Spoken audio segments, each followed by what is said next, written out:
we're going to talk about Leah, and I am going to suggest to you that Leah really becomes Jacob's true wife. And I think Leah is somebody in Scripture that all of us can identify with through no fault of her own. She was not one of particular beauty. She was not one who could be styled as being, in our modern day vernacular, perhaps, model type of material. And because of that, it caused Leah the better part of a lifetime of heartache and rejection. But Leah proved to be a loving and a faithful wife, even though her husband favored her sister Rachel. And I might just pause for a moment. We're not going to spend any time this afternoon talking about, having two wives and all of that sort of thing, and all of the morality around that, and how do you handle that. We're going to kind of leave that alone, and we're going to accept the situation for what it is, the fact that Jacob had two wives, Rachel and Leah. So even though her husband favored her sister Rachel, Leah nevertheless remained committed. She endured the unfairness, perhaps, that she experienced, and she did it through her faith in God. And Leah often goes unnoticed, living in the background. She lives in the shadows. And we're going to see that God often chooses those who are neglected, chooses those who are overlooked by others, and he chooses them to fulfill his purpose in a certain way. And we will see that as time passes and Rachel's beauty begins to fail with age, that what happens is Leah's beauty of character begins to show and far surpasses any beauty physically that Rachel may have had. And if you turn to Psalm 37, Psalm 37, I think, provides a theme for our discussion on Leah. Psalm 37 and verse 4 and 5. And I would say that these two verses are a précis of the story of Leah. Psalm 37 and verse 4.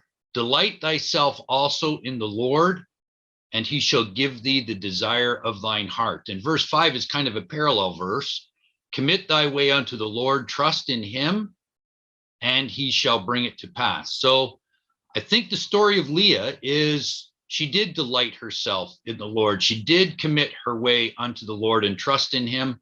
And eventually she did receive the desires of her heart, and God did bring it to pass. And so let's look then at the story of Rachel and Leah and Jacob and see whether that is true.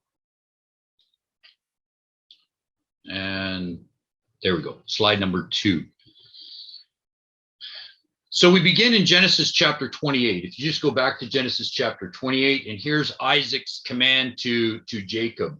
He says there in Genesis 28 and verse 1, Isaac called Jacob and blessed him and charged him and said unto him, thou shalt not take a wife of the daughters of Canaan. Arise and go to Padan Aram, to the house of Bethuel, thy mother's father, and take thee a wife from thence of the daughters of Laban, thy mother's brother.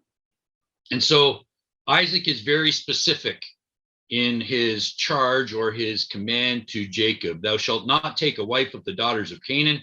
Arise and go to Padan Aram. And so he was following the principle of separation. We're not going to look at Deuteronomy chapter 7, but there it says, under the law, thou shalt make no covenant with them, neither shalt thou make marriages with them, for they will turn away thy son from following me, that they may serve other gods. And so Isaac, trying to avoid that situation with his son Jacob, sends his son to his wife's brother's family back in the home country, if you will, where Abraham came from, back to Haran, and tells him to choose a wife of the daughters of Rebekah's brother, Laban. And he was following perhaps the precedent of Abraham. If you turn back to Genesis chapter 24, we know the story of Abraham commanding his servant to go and choose a wife for his son Isaac. In Genesis chapter 24, verses 3 and 4, I will make thee swear by the Lord. Here's Abraham talking to his elder servant. He says, I will make thee swear by the Lord, the God of heaven, the God of earth, that thou shalt not take a wife unto my son of the daughters of the Canaanites among whom I dwell, but thou shalt go unto my country and to my kindred and take a wife unto my son Isaac. So Abraham gave the same command to his eldest servant as what Isaac is now giving to his son Jacob. But if you go to Genesis 24 and verse 7, we see that something in particular happened. The Lord God of heaven, which took me from thy father's house and from the land of my kindred, and which spake unto me, and that sware unto me, saying, unto thy seed will I give this land, he shall send his angel before thee, and thou shalt take a wife unto my son from thence. And so there was providence involved, wasn't there, in the choosing of a wife for Isaac, Abraham's son.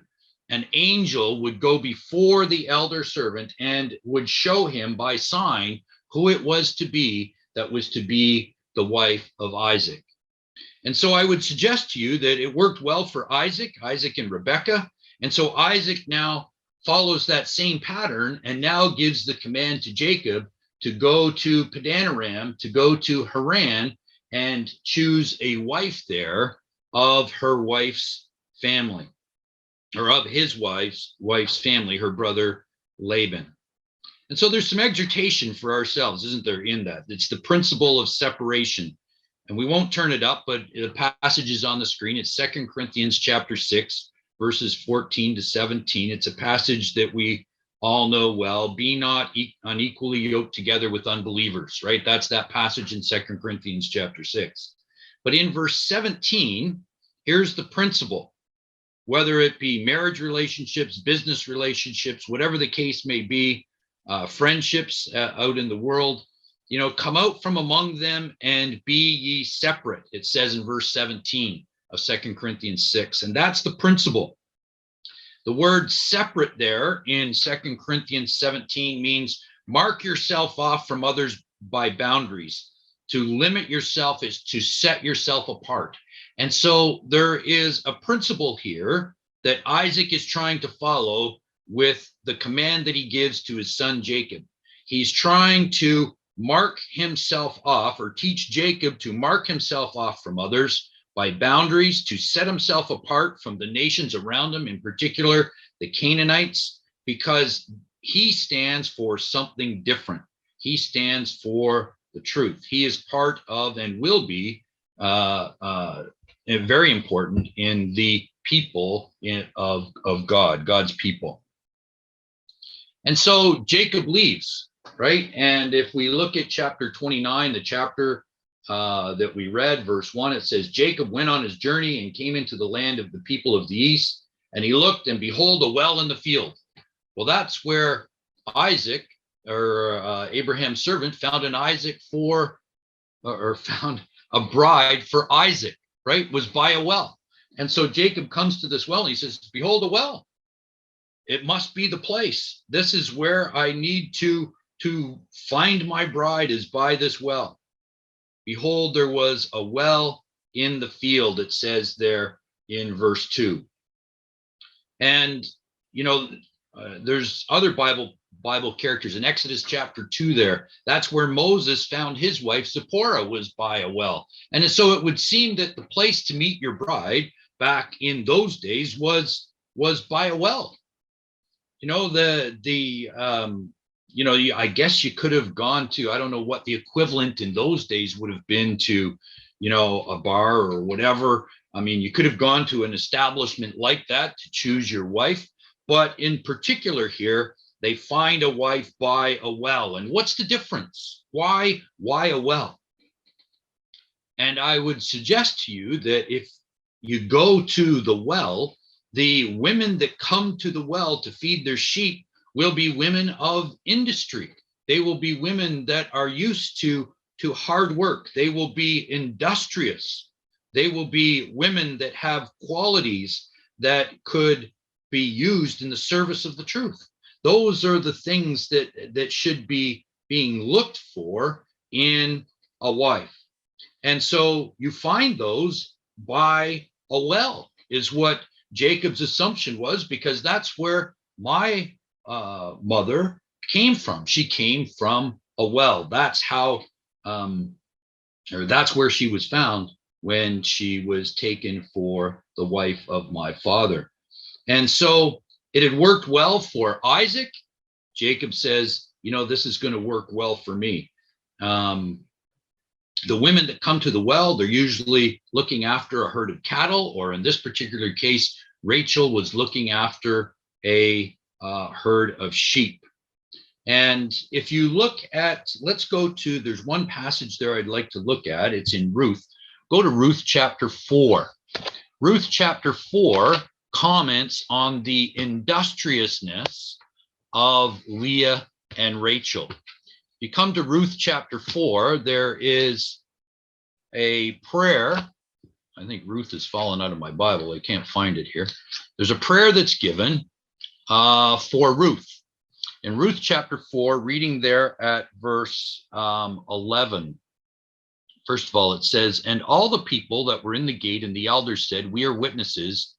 The Lord make the woman that is come into thine house like Rachel and like Leah, which two did build the house of Israel. And do thou worthily in Ephrata, and be famous in Bethlehem." And then down in verse 15, "And he shall be unto thee a restorer of thy life, and a nourisher of thine old age. For thy daughter-in-law, which loveth thee, which is better to thee than 7 sons, hath borne him." And so the industriousness and the fact that they played a hand in building the nation, and they played a hand in building the nation, not just from the fact that they bear the 12 sons who would become the 12 tribes of Israel, but they actually nourished those sons and brought them up and worked with their sons as their parents. They are being styled here as those who built the nation of Israel. And so the prayer is that Ruth would be like them. And we know that that did happen. She is in the lineage of the Lord Jesus Christ. And so there's an industriousness that is inherent in the women that come to the well. They would also have a certain type of character. They would be used to hard work. They wouldn't necessarily be used to, the pavement and the concrete of dwelling in a city and in a house in the city. They would have been occupied by keeping the sheep, which is a full-time job, a 24/7 type of job. They wouldn't have had a lot of free time. They would have been tied up with the obligation and the occupation that they had in support of the family to keep the sheep. Proverbs chapter 14 and verse 1 says there, and you see it on the slide, "Every wise woman buildeth her house." That's what Leah and Rachel did. They built their house, who was that eventually became the nation of Israel. In Proverbs chapter 31, talking about the virtuous woman, it says, "She eateth not the bread of idleness." That is a characteristic of the women that came to the well, that were looking after the sheep. And if we go back to Genesis chapter 2 and verse 18, we know the passage well. God says, "I will make him an help that is meet for him." The word help there actually is the Hebrew word from which we get our English word aid.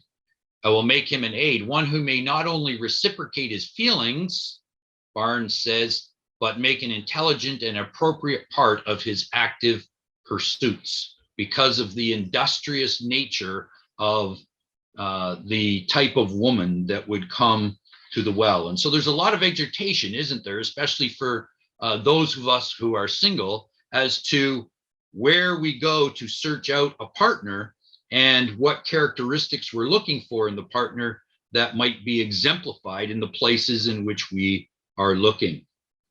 And so Jacob goes there, and who was to show up at the well was Rachel, right? Rachel shows up at the well, and immediately when he sees Rachel, he's absolutely smitten. It was absolutely love at first sight.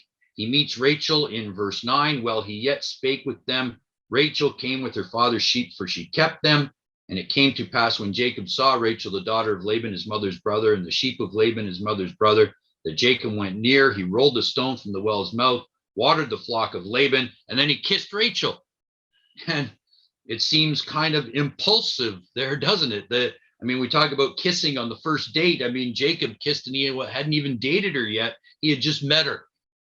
And he was so infatuated, he was so taken back by the beauty of this young lady, Rachel, that he kissed her on the cheek right then and there at the well. And then he proceeds to tell her that, I am your relative. I am from your family, and I come to choose a wife. And so he's absolutely smitten with the beauty of Rachel. And he spends a month there, and Laban welcomes him into his home. He spends a month, and then Laban says to him, it's not fair that you're here for a month and you're working for nothing. What are your wages going to be? And so it says in verse 16 of Genesis chapter 29, Laban had 2 daughters, and the name of the elder was Leah, and the name of the younger was Rachel. And so he had 2 daughters, one named Leah, one named Rachel, and it describes them in verse 17. Leah was tender-eyed, but Rachel was beautiful and well-favored. So let's look at Leah first. Her name means wearied, and it says there that she was tender-eyed. And if you look at a lot of different commentaries, it would suggest that she had something wrong with her eyes. She had some disease of the eyes. Some commentators say that she had a lazy eye. Some commentators, one in particular, actually said that she may have been slightly cross-eyed. And, that took away from her attractiveness. But I would suggest to you that that is really not the case, and that's not what's being highlighted in verse 17 when it says that Leah was tender-eyed.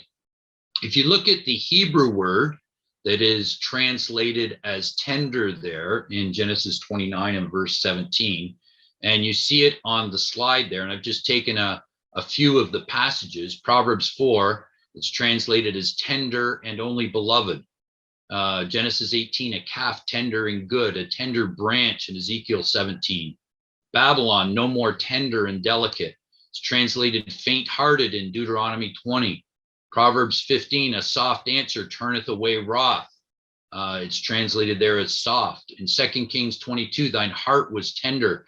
And so I would suggest to you that this expression here as being tender-eyed points to her character. It speaks to the type of person that she was. What stood out in terms of Leah? What was Leah known for? What would she become, quote unquote, famous for? It was her strength of character, in particular, her tender character.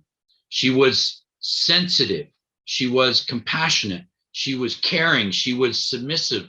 She was patient. She was kind. The expression refers to her tenderness of character. So Leah was such a caring and loving woman. She had so much love to give and longed for the love and affection of Jacob. And at this point in her life, Jacob just outright rejected her. And so that's the picture that we get painted of Leah in verse 17. The thing that stands out about Leah was her character. I don't think that Leah was the ugly duckling, if you will. I don't think that she was, particularly unattractive. In fact, I think Leah was probably just plain looking and not exceptionally beautiful, which is what Rachel was. But what Leah had was beauty of character, which is something that Rachel, we will see, she was not known for.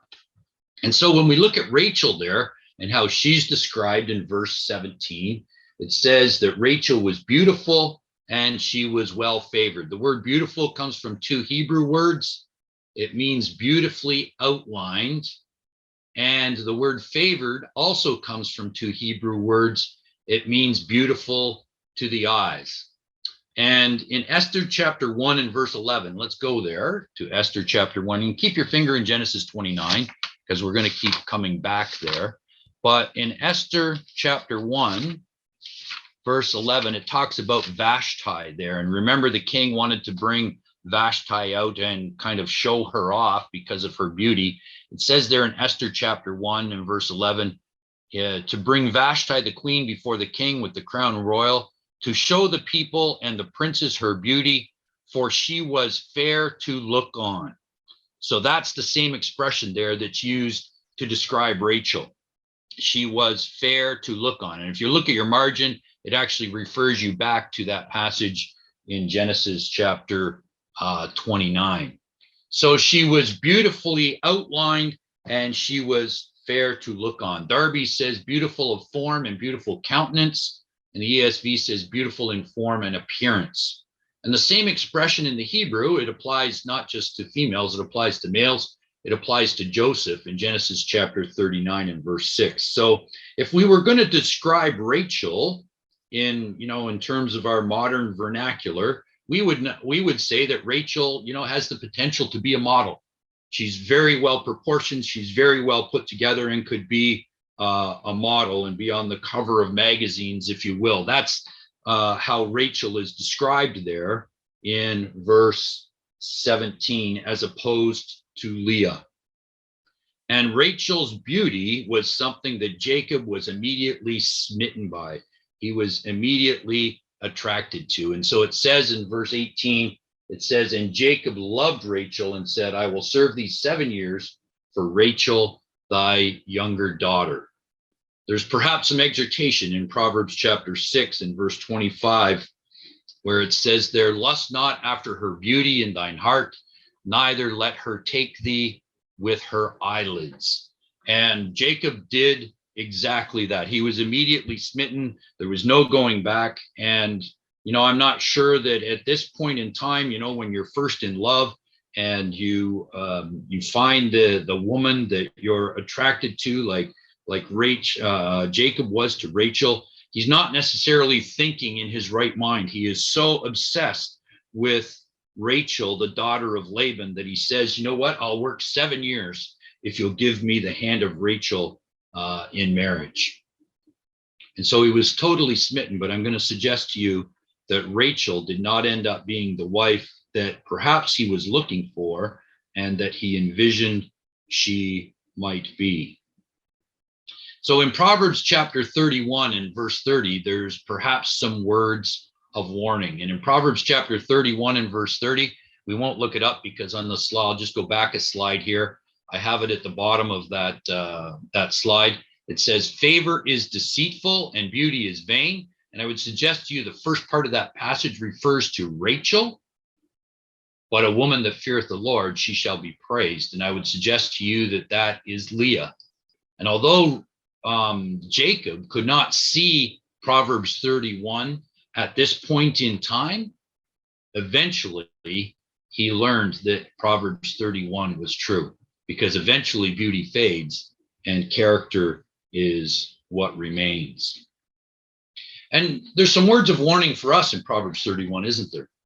We're externally, as a culture, we are externally obsessed and motivated by those who are attractive. Charm and beauty are not wrong in the right context. They're to be subservient to the fear of the Lord, but often those qualities are viewed as an end unto itself. And we aspire to look like the Rachels who appear on commercials and magazines and in movies and whatever else. And the pursuit of good looks becomes an obsession to some of us. And, as a culture, we're obsessed with individuals that have that beauty of form like Rachel did. But really, that should be superseded by the fear of the Lord. And that should be the starting point and the lens through which we see all else. And perhaps that was a mistake that Jacob was making in choosing Rachel over Leah. but the fear of the Lord becomes the primary quality that will give purpose and meaning to all the secondary ones, and will force us to put all of those other things in their right place. And so I suggest that Rachel did not end up being the wife, perhaps, that Jacob originally envisioned, for the following reasons. I would say that the union was less than blessed. It probably wasn't based on the right principles from the beginning. It was a physical attraction that occurred between Jacob and between Rachel. And so, you look at the relationship and the marriage that existed between Jacob and Rachel, and God was perhaps trying to lead Jacob down a different path. And, the relationship that was, he was intended, obviously, to marry Rachel. And we're going to look at some of the details in a moment. But he actually began in the relationship married to Leah by trickery in verses 22 to 27 of this chapter.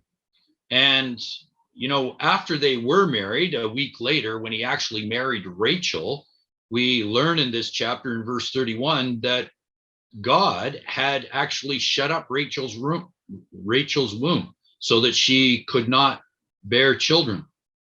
And we get a little bit of an insight, perhaps, here into the character and to the mind of Rachel.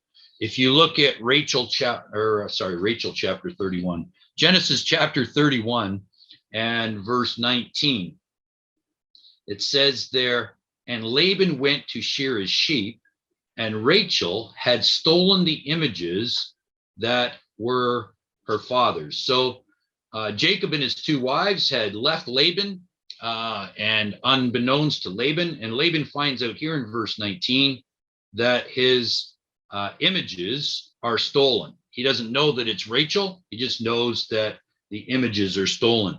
And then when we come down to verses 30 to 35, Laban pursues after them. And it says in verse 30, "And now, though thou wouldest needs be gone, because thou sore longest after thy father's house, yet wherefore hast thou stolen my gods?" Laban says. And Jacob answered and said to Laban, "Because I was afraid, for I said, peradventure thou wouldest take by force thy daughters from me. With whomsoever thou findest thy gods, let him not live." So Jacob didn't know that it was Rachel that had taken them and that was hiding them. "Before our brethren discern thou what is thine with me, and take it to thee." For Jacob knew not that Rachel had stolen them. And Laban went in unto Jacob's tent, and into Leah's tent, and into the two maidservants' tents, but he found them not. Then went he out of Leah's tent and entered into Rachel's tent. Now Rachel had taken the images and put them in the camel's furniture and sat upon them. And Laban searched all the tent, but found them not. And she said to her father, "Let it not displease my lord that I cannot rise up before thee, for the custom of woman is upon me." And he searched, but found not the images. And so when we read that passage in Genesis chapter 31, what does it tell us about the character of Rachel? First of all, she stole her father's images. So first of all, she stole them. Then she hid that fact from her husband. So she was being dishonest to her father. She was being dishonest to her husband. And underlying both of those things, there seems to be a heart of idolatry.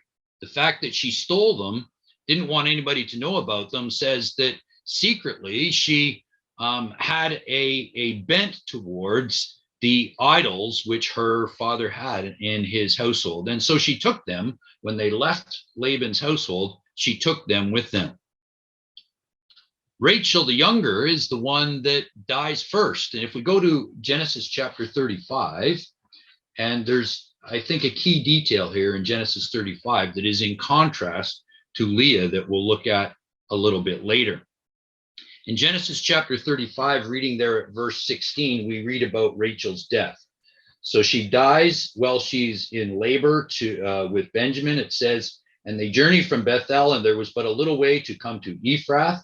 And Rachel travailed, and she had hard labor. And it came to pass, when she was in hard labor, that the midwife said unto her, Fear not, thou shalt have this son also. And it came to pass, as her soul was in departing, for she died, that she called his name Benoni.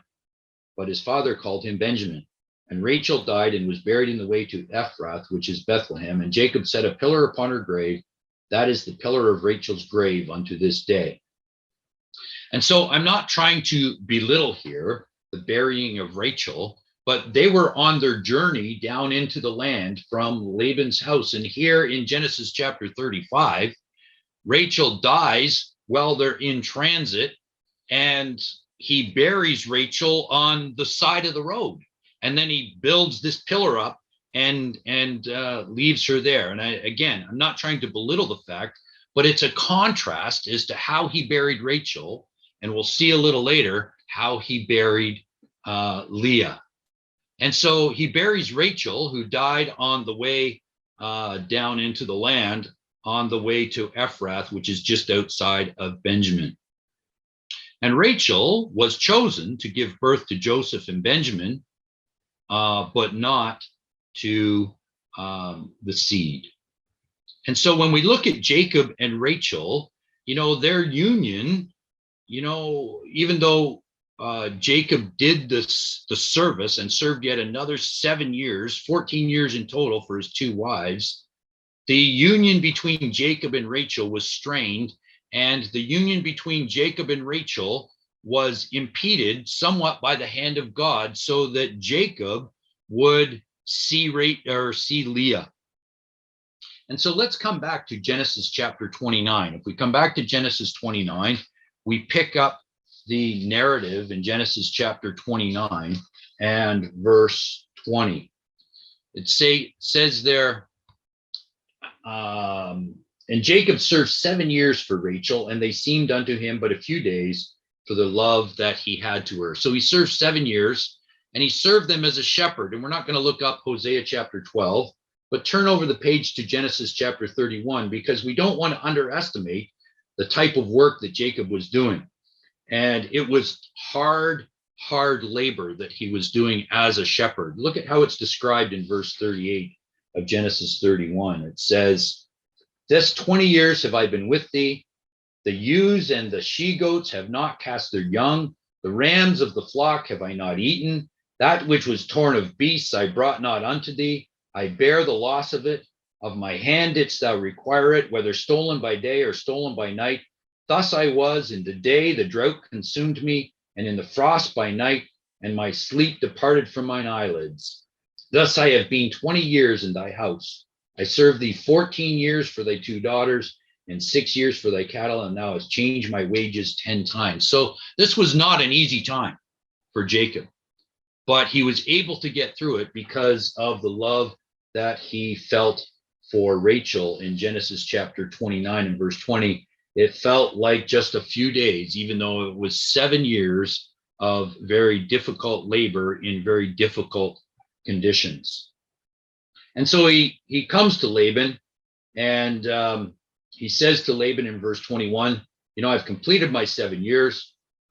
Give me my wife, give me Rachel, for my days are fulfilled, and I have done a good job, that I may go in unto her and make her my wife. And so Laban gathers together all the men of the place, and it says there he makes a feast. And I think that word feast is important there. It comes from a Hebrew word which refers to drinking. Drink, by implication, drinking or the act of drinking. And it comes from a root word meaning to imbibe yourself.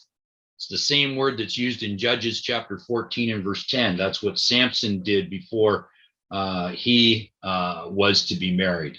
But I'd like to look at Isaiah chapter 5. If you go to Isaiah chapter 5, perhaps we get an indication there of the imbibing that went on in this feast which Laban prepared. And it was part of Laban's plan to give him Leah instead of the daughter, his other daughter, Rachel.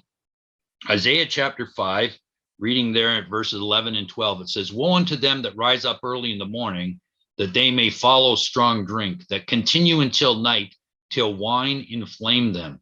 And the harp and the viol and the tabret and the pipe and the wine are in their feasts. But they regard not the work of the Lord, neither consider the operation of his hands." And then skip down, if you will, to verse 21. "Woe unto them that are wise in their own eyes and prudent in their own sight, Woe unto them that are mighty to drink wine, and men of strength to mingle strong drink, which justify the wicked for reward and take away the righteousness of the righteous from him. And I would suggest to you that that expression at the end of verse 23 is applicable to Jacob in the feast that Laban made for Jacob, and that is that the righteousness of the righteous was taken from him. And so you might think, when you come back to Genesis chapter 29 and verse 23, it came to pass in the evening that he took Leah's daughter and brought her to him, and he went in unto her, and Laban gave unto his daughter Leah Zilpah his maid for an handmaid. And it came to pass that in the morning, behold, it was Leah. You might think, how could Jacob be fooled into marrying Leah? And it's somewhat, I can't believe that it would actually have happened, but it did. And Josephus says that it's because Jacob was blinded due to intoxication, which is the result of the feast that Laban made. And so, in trying to come up with an explanation as to how he could have consummated his marriage with Leah and not with Rachel, the best explanation, and there's 3 points there at the bottom of that slide, is that it was customary that the bride, when she went into her husband, was heavily veiled, and only often their eyes were showing. Obviously, there would have been darkness. You really couldn't have seen very well. And this feast, which Laban made for him, he became highly intoxicated. So in the morning, it was Leah. And we read that in verses 24 and 25. And you might think, there's a number of players in this situation. How could Leah agree to such a plan? How could Laban betray Rachel's feelings? If Rachel truly loved Jacob, how could Laban have done such a thing to his daughter Rachel? How could Leah do such a thing to her sister by marrying the one who never really sought her or loved her? Did Leah really love Jacob? And I'd suggest to you that, probably she did. Did Rachel really love Jacob? I think Rachel did. But I think Leah, perhaps Rachel's love was more, I would suggest, superficial, as opposed to Leah's love that was actually deeper and more tender, as her name and her description seems to signify. How could Leah and Rachel spend the rest of their lives married to the same man and be in constant battle for his affection? This was a marriage to, first of all, to Leah, and then to Rachel. Both of those marriages would have suffered immensely because of the competition that was going on between those two sisters. And so look at Laban's explanation when he's confronted by Jacob in verse 25. And Laban says, it must not be so done in our country to give the younger before the firstborn. And so Laban says, why don't you fulfill her week with Leah? And then at the end of the week, if you're willing to work another 7 years, I'll let you marry Rachel as well. And so that's what happened. So when you look at verse 26, what would have gone through the mind of Jacob? What would have come up? What would have he been thinking about? It must not be done so in our country, Laban says, to give the younger before the firstborn. Isn't that exactly what happened in Genesis chapter 27 in verse 19, when he stole the birthright from his brother who was the firstborn? It shall not be so done in our country to give the younger before the firstborn. And Jacob would have gone, it's kind of, I'm getting my just deserts here. Matthew Henry says, Jacob was paid with his own coin. It was what he had done was now coming back to haunt him. And so, he was stuck in this situation. And it seemed that the best option for Jacob now was to fulfill his week and take Rachel as his second wife. And so Jacob was getting somewhat, in some respects, his just deserts here. And you might think, well, here's Jacob. he's coming and he's trying to do the right thing by Laban. And we'll look in a second. Laban was not a nice individual. He's trying to do the right thing. He completes his 7 years. And now he says, I want Rachel for my wife. And although he was trying to do what is right, and sometimes when we try to do what's right, we don't end up with the results that we intend to end up with. Events transpire that, are not in what we anticipate. And often that is the way God wants to have it.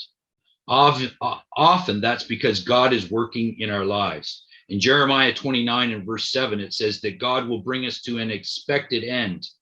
In Psalm 32, he says, I will guide thee with mine eye upon thee. And in Proverbs chapter 3, it says, in all thy ways, we need to acknowledge him. And so here was Jacob having to deal with this situation, trusting that God in some way was working with him, although at this point in time, he doesn't really understand how. And so here he was trying to do the best thing by working with Laban. And we're running out of time. We don't want to spend a lot of time talking about Laban's base character, but he was mean, he was base, he was despicable. He attached little value to his daughters. He was shrewd.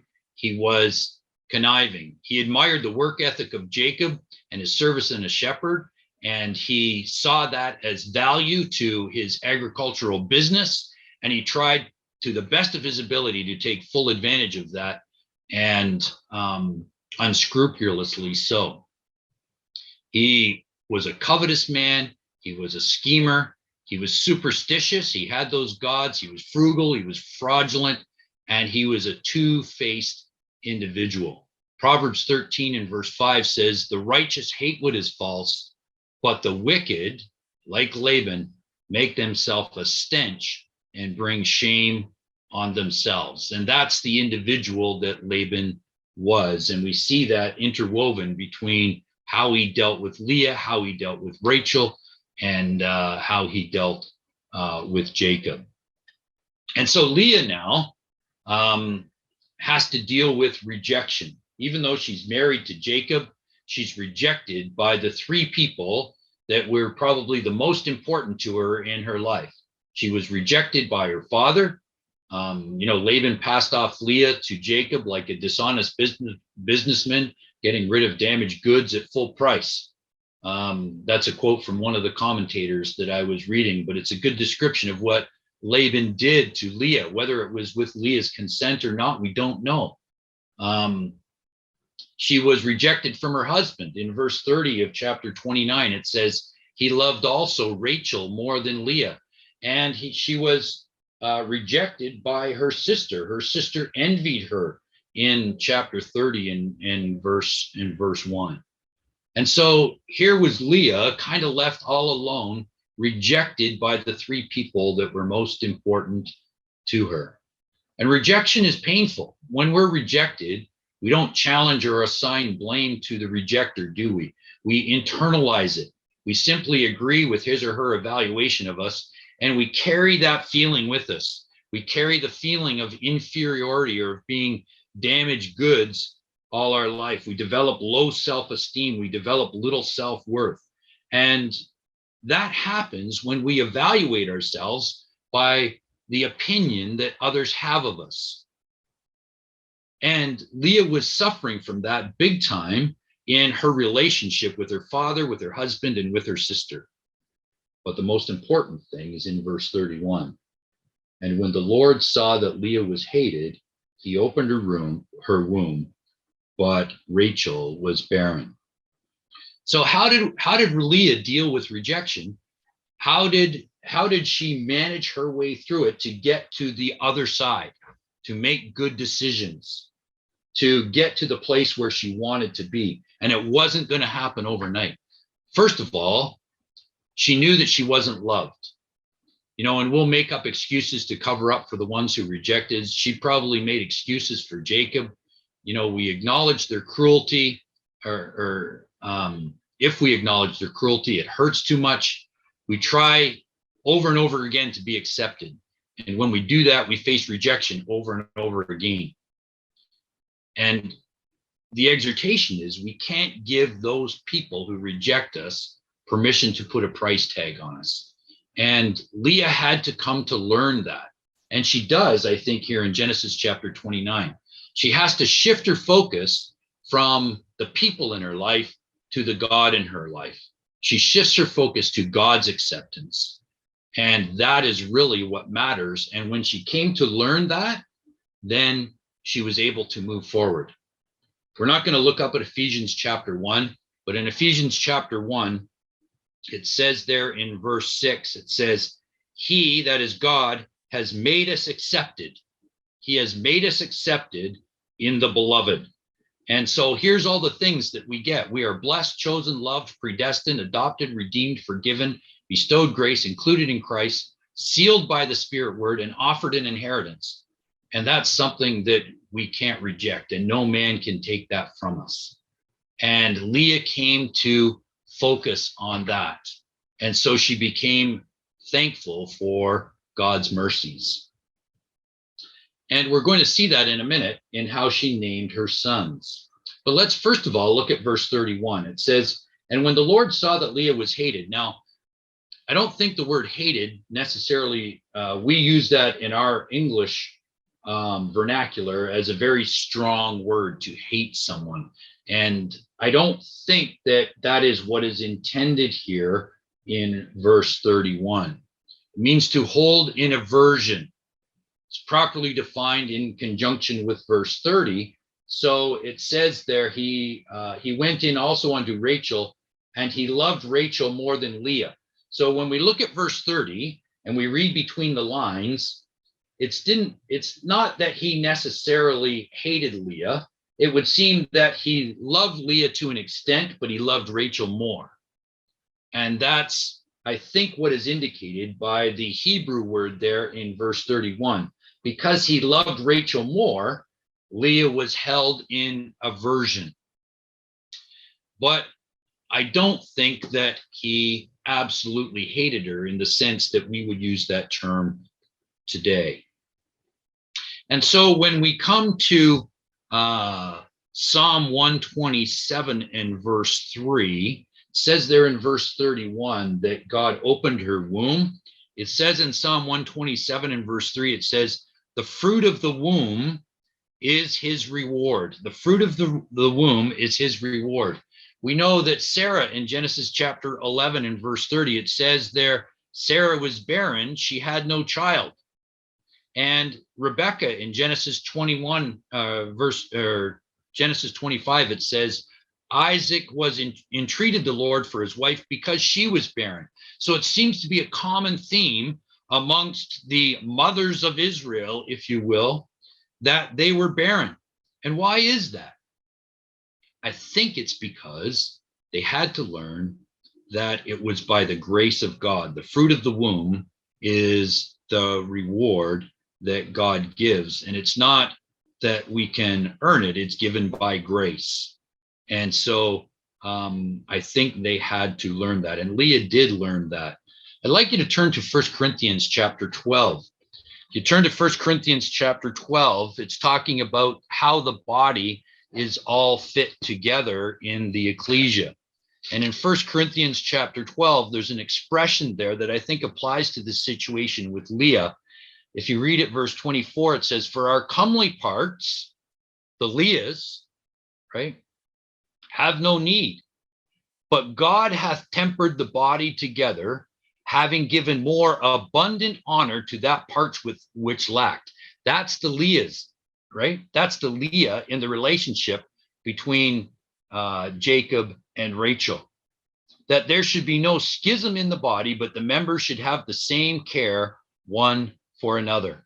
And so God often chooses the Leahs, those who have been rejected, those who are occupying the back row. He turns to those and he gives them more abundant honor, because in true life they are lacking in some way. And so he gives them more abundant honor so that they can offer themselves up in service to the ecclesia. And that's the story of Leah's spiritual growth. Look at how she names her sons in Genesis chapter 29. Come back to Genesis chapter 29 and see how she names her sons. And this indicates her spiritual growth. In verse 32, she has Reuben, and Reuben means I have got a son, see a son. And so she says on the right-hand side, therefore my husband would love me. So her first instinct is, I've given him a son. It's his firstborn son. Therefore my husband will love me. But he doesn't. So she has she has another son, a second son. In verse 33, Simeon, his name means hearing. He hears, the Lord hath heard that I was hated. And so he has given me a second son. And then a third son in verse 34, Levi, which means attached or joined. And she says, okay, now I've given him three sons. Now my husband is sure to be entwined with me. But he wasn't. So she gives him a fourth son, Judah. And finally she realizes, you know what, my husband will not love me, but God will. And God does. So now she says, I will praise the Lord. God has given me my hire is her next son, Issachar. That's what she says. God has given me mine hire. And in her last son, Zebulun, God has endowed me with a good gift. My husband will dwell with me. In the Hebrew means he will be enclosed. He will reside with me. And when you think about the gift that God gave Leah, we're not going to turn it up, but in Genesis chapter 46, between Leah and Zilpah, they gave Jacob 49 sons and daughters.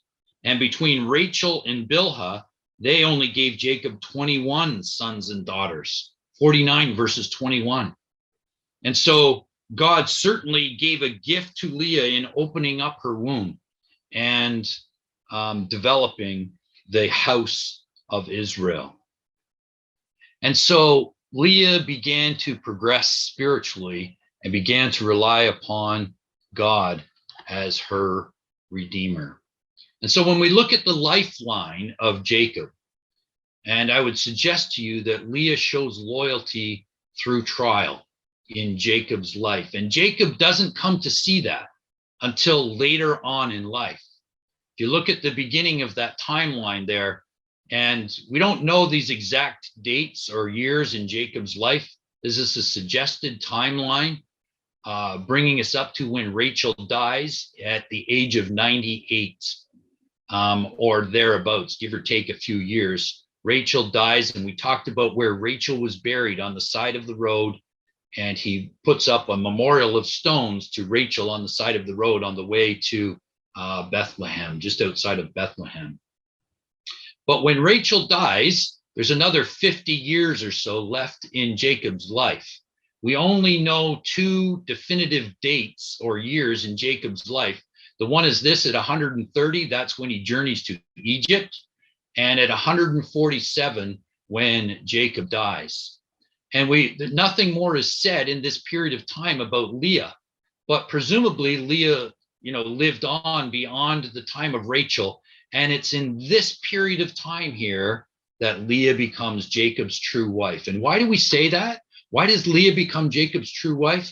Because I think Jacob began to see the value that Leah brought in terms of her character to who he was and the relationship that he shared with her. And look at the words of Jacob when he dies in Genesis chapter 49. Turn, if you will, to Genesis chapter 49. And here in Genesis chapter 49, we have Jacob blessing all of his sons before he passes on. And look at what he says in verse 28. All these are the 12 tribes of Israel, and this is it that their father spake unto them and blessed them. Every one according to his blessing he blessed them. And he charged them and said unto them, I am to be gathered unto my people. Bury me with my fathers in the cave that is in the field of Ephron the Hittite. Now look at what he says about that cave. Who else did he bury in that cave?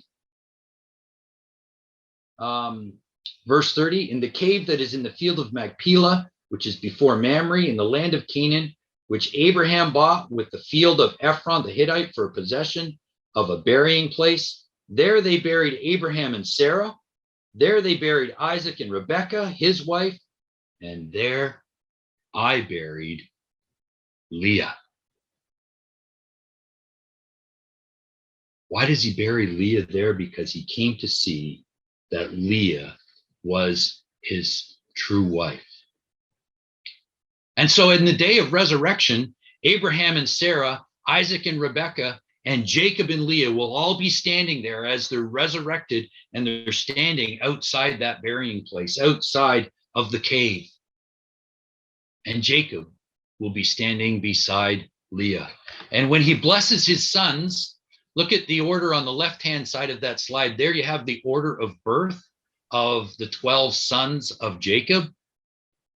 But in Genesis chapter 49, before he dies, look at the order of blessing. He blesses first all of the sons of Leah, and then the sons of Rachel and Zilpah and Bilhah, the handmaids of Leah and Rachel, because Leah was his true wife. And so what does Leah teach us in Scripture? She teaches us that the beauty of character surpasses a beautiful appearance. She teaches us that patience and perseverance under trial will result in eventually all things working together for good. She teaches us to rejoice in what we do have, despite what we do not. And she teaches us that God will accept us, or does accept us, despite the fact that we may be rejected of men. And so as we open, let us close with the words of Psalm 37. Delight thyself also in the Lord, and he shall give thee the desires of thine heart. And that's how God worked with Leah, the true wife of Jacob.